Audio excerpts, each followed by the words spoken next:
When John Thornett and his men were arriving on the international scene in the 50s and early 60s, success was but a dim memory for Australian rugby. Australia had played 36 test matches against major rugby nations between 1950 and 63, but had won only 4. But all that was about to change.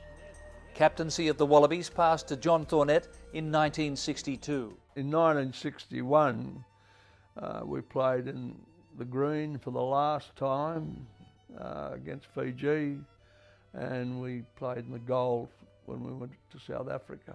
Biana, he managed the side to South Africa.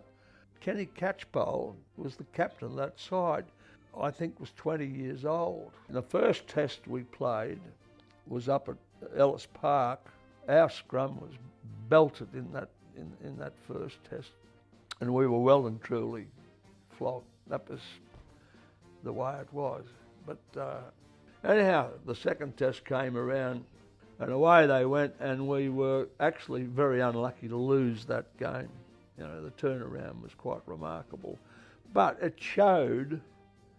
just showed, that game showed a couple of flaws in what their play, and, you know, a couple of strengths in our play that John Thornett kept in his mind when they came over in 1963. Instead of being pummeled all the way around the place, they proceeded to, they should have won the series, but they drew it unheard of what they did that year. Halverson's 1961 Wallabies may have been first to wear gold jerseys, but it was when Thornett took over as captain in '62 that a truly golden era for the Wallabies began to stir. I was privileged to represent Australia during the 50s and 60s, when international rugby was far different from what it is today. Rugby tours of those days ranked, I believe, as the ultimate in sporting experience.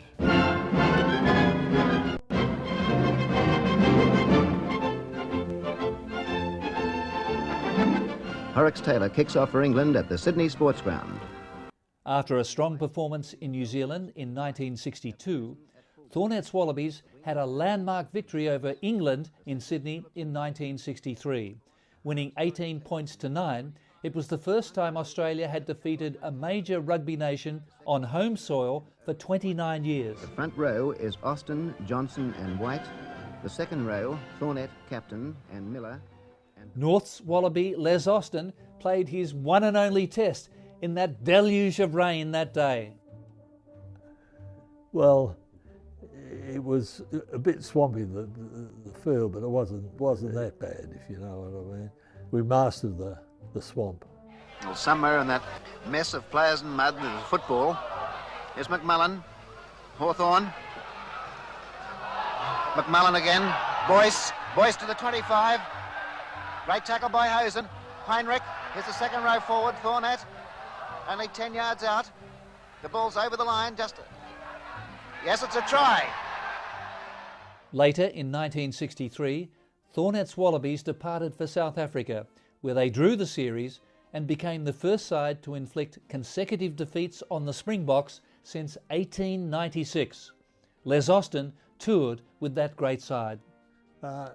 This is a hat I was given when I represented by North, when I represented or got picked to go to South Africa. Oh, it was wonderful. It was 3.5 months away, touring the country from top to bottom, from the equator all the way at Kitwe, Northern Rhodesia, all the way down to Cape Town, and then from the Indian Ocean to the Atlantic Ocean. In the 1963 tour match against Rhodesia, Les came up against the legendary strength of prop Andy McDonald, who once strangled a lion with his bare hands. It's a good story for the press. I'm not too sure it really happened. But I tell you what we did have there, the food was always a bit iffy, and they had monkey meat and elephant steak on the menu. And I foolishly ate elephant steak. And I ended up with terrible bowel problem Didn't sleep the night. And the first international of the 1963 South African tour provides many samples of good hard play and a lavish taste of what is to come. So 1963 at Newlands, after we lost the first test, in the second test you were selected alongside Peter Charlie Crittle, the start of a famous second row partnership for Australia. Peter Crittle, he usually does all the talking for both of us, so I don't know why he's not here. I think Ken Catchpole played an incredible game and we won the match. Australia meets South Africa in the third Rugby International at Ellis Park, Johannesburg. The Wallabies will create history if they can win, because no touring team has defeated the Springboks in successive tests since 1896. To counter the slow poison of the Springbok forwards, the Wallabies vary their line-out play in their efforts to get a good share of the ball. With the crowd at a fever pitch of excitement, the Wallabies cleave gaps in the Springbok defence. I got the line thrown by Jim Boyce, and I could see Avril Milan. He started to come round. He was at the front of the line-out. I'd purposely gone to the back of the line-out, got it, I tapped it to Peter Crittle. Crittle, number 24, breaks away.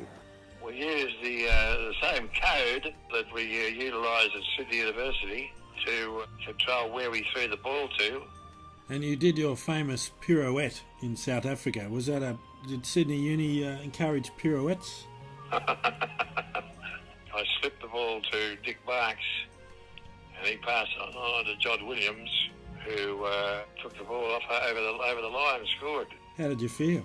Quite elated. They'd never been beaten two in a row, and we beat them two in a row, and they'd never been beaten at Ellis Park. Thornett's Wallabies played some of their finest rugby on this 3-month tour, and the bonds that developed between players on this African safari would hold Australian rugby in good stead for the years and even decades to come. Fifth Wallaby Jim Miller explains. We'd all been around each other together sort of from the early 60s. We just developed a very, very great harmony amongst the whole team. Now, John Thornett was an outstanding person and an outstanding leader, but he wasn't a dictatorial leader.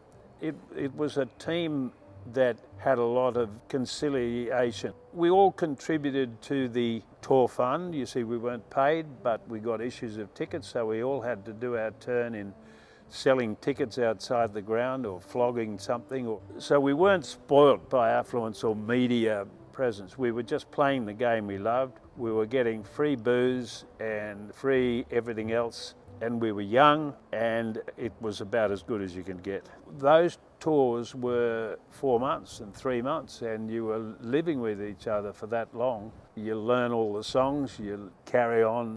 We lived a wonderful life. It was a great honour to represent your country, of course. The money didn't come into it in my day.